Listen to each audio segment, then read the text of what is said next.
قسمت سختش رو داد به من، خودش رفت. نگاه کن.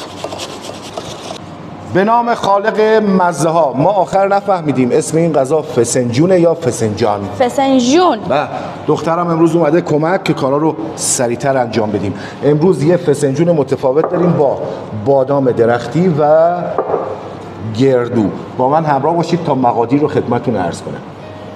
نیم کیلو مغز گردو و نیم کیلو بادام درختی. بادام رو خیس کردیم 2-3 ساعت. یه مقداری که خیس خورد پوستش رو جدا کردیم. تا من میرم اینا رو چرخ کنم و پود کنم، دختر گلم هم 2 تا پیاز رو باید با رنده ریز رنده کنه. الان برمیگرده. گردو و بادام رو با هم چند بار چرخ کردم و کامل به حالت خمیری و پوره درش آوردم. پیاز رو هم که دخترم زحمت کشید برام رنده کرد.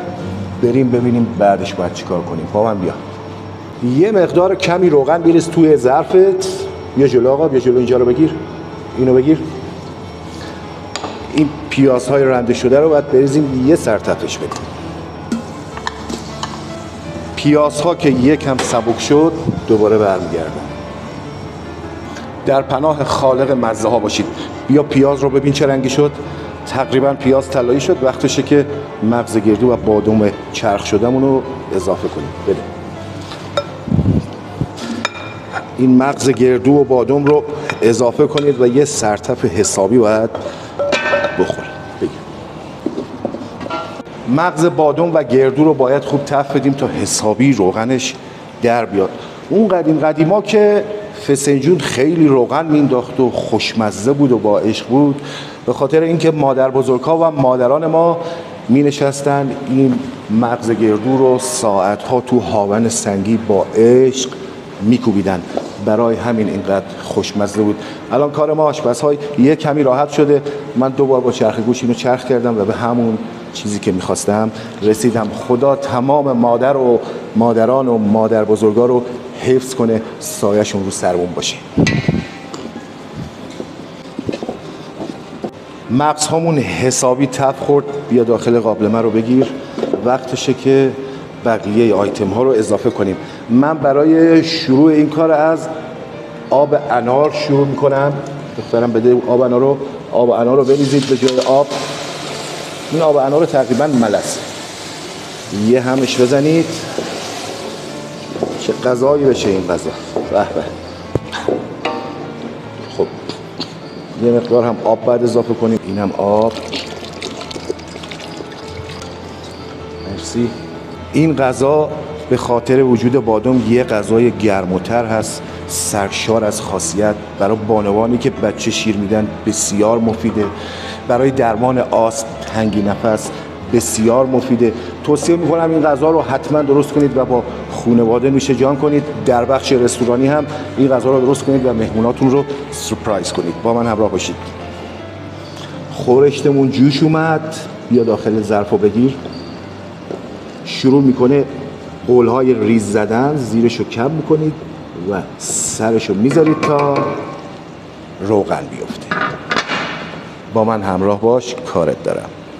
این غذا اینقدر کامل هست که به نظر من احتیاج به هیچ گوشتی نداره.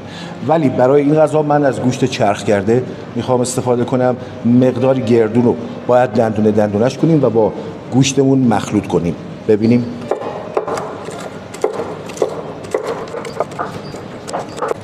باید چه گوشتایی مثلا به جز اگه گوشت چرخ کرده نباشه استفاده کنیم؟ میتونیم از مرغ استفاده کنیم، گوشت چرخ نشده استفاده کنیم، اردک، بلدرچین، قاز، هر گوشتی که باب میل و پسندتون هست. هر منطقه و شهر و دیاری یه گوشتی میپسنده. شمالی ها حتما از مرغابی استفاده میکنن، یه منطقه از مرغ استفاده میکنه. همه چی میشه استفاده کرد. این وسط مسادا چنل شف سمیرم سابسکرایب کنین، ویدیوها رو لایک کنین، زنگوله رو فعال کنین که هر وقت ویدیو گذاشت واسهتون پیامش بیاد. مرسی دختر گلم. گوشت رو شما میتونید بدون این مغز گردو آماده کنید. میتونید مغز گردو بزنید. از هر گوشتی که دوست داشتید میتونید استفاده کنید.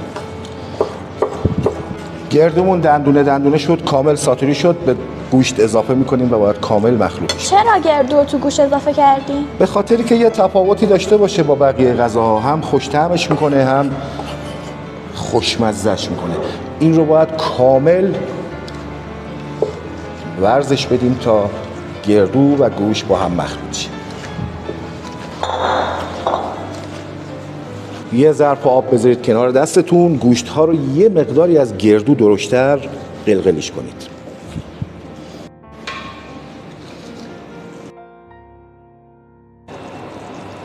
به چه بویی را افتاده. مایتابه رو بذارید روی اجاقتون و تقریبا تا نصف روغن بریزید. روغن رو بذارید کامل داغ شه و باید گوشتای قلقلیمون رو داخلش سرخ کنید.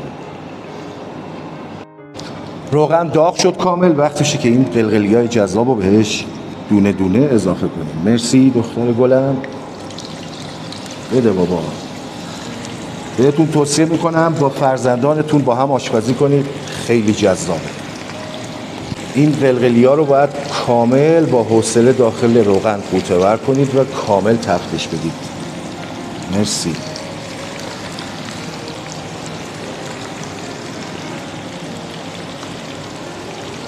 اگر عاشق آشپزی نباشید، گرمای محیط آشپزخونه رو نمیتونید تحمل کنید. فقط عشق با آشپزی هستش که میتونید این گرما رو تحمل کنید و لذت ببرید از کارتون. میبینید که من خیس عرق هستم. دوستتون دارم. قبل از اینکه رب انار رو اضافه کنید میتونید چندین بار آب اضافه کنید، آب سرد البته. یواش یواش داره این خورشتمون به روغن میفته. نیازه که الان یکم آب اضافه کنیم، دوباره بذاریم یه چند تا قل ریز بزنیم.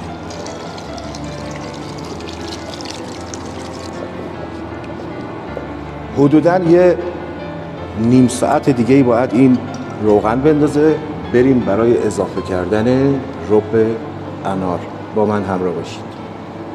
فسنجون ادویه خاصی نداره، فقط نمک و فلفل سیاه هست. قبل از اینکه رب انار رو اضافه کنیم باید نمکش رو تنظیم کنیم. به به، این اون غذاهاییه که هوش از سر ما خواهد برد. نمک رو تنظیم کردیم. اینو بگی دختر گلم. بریم برای فلفل سیاه. برای این مقدار تقریبا یه قاشق نصفی فلفل کافیه. یه همه ریزی میزنیم. به به، چه شود این غذا. به به، هنوز غذا آماده نشده. ببینید چه روغنی انداخته. این ترکیب بادام و گردو واقعا یه ترکیب جادویی هستش. کاش اینجا بودید و از بو و رایحه این غذا لذت می‌بردید. همراه باشید. ادویه غذا رو تنظیم کردیم. وقتشه که رب انار رو اضافه کنیم. نریز. الان آب انار ریختی، چرا داری رب انار می‌ریزی؟ آب انارمون شیرین بود و این رب انارمون یکم ترشه. اینا با هم بالانس میشه. حالا آخرش میخوری متوجه میشی. برای اضافه کردن رب انار باید تو 2-3 مرحله اضافه کنید و تست کنید. من الان تقریبا نصف لیوان، شاید کمتر، بخوام رب انار اضافه کنم و بریم برای تست. اینو بگیر دخترم. خدا.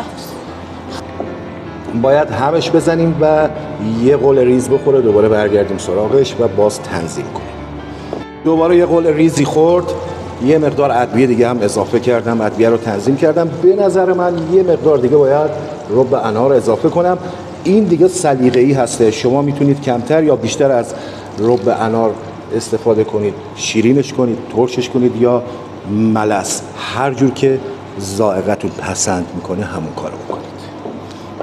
رب انار و ادویه‌اش رو تنظیم کردیم. وقتشه که گوشت ها رو اضافه کنیم.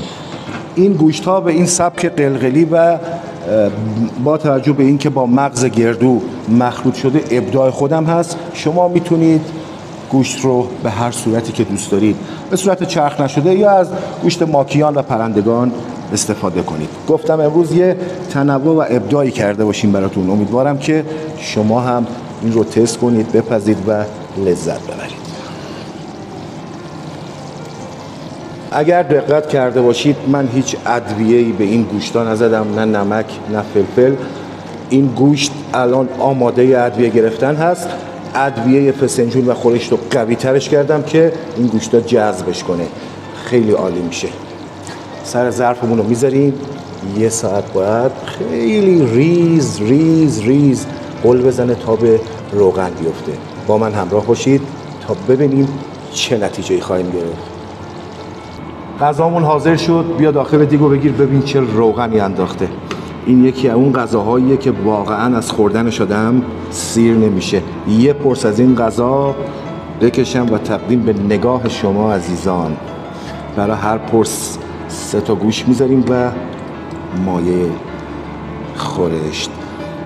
این غذا با عشق تقدیم به شما.